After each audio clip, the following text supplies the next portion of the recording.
நாம சொரியாசிஸ் சொல்லக்கூடிய தோல் நோய்க்கு வீட்டில் இருந்த மாதிரியே எத்தனை வருடமாக இருக்கக்கூடிய சொரியாசிஸ் இருந்தாலும் சரி அதற்கான ஒரு முற்றிலுமான தீர்வுகள் பற்றி தான் நம்ம பார்க்க போறோம். பொதுவா தோல் சம்பந்தப்பட்ட பிரச்சனை இருந்தாலே சரி அது கொஞ்சம் நாள்கள்ல சொரியாசிஸ் இல்லைன்னா கூட அது வரவழைக்கக்கூடிய அளவுக்கு அதிகபட்சமான மாத்திரைகளும் ஸ்டீராய்டுகளும் தான் பொதுவாக பேஷண்ட்டுகளுக்கு கொடுக்கப்படுகிறது.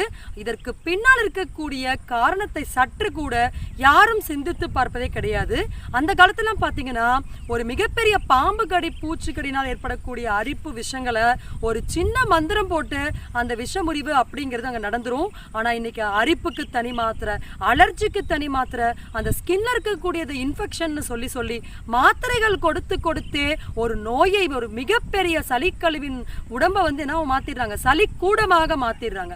அப்ப சொரியாசிஸ் வருவதற்கான உண்மையான காரணம் என்ன?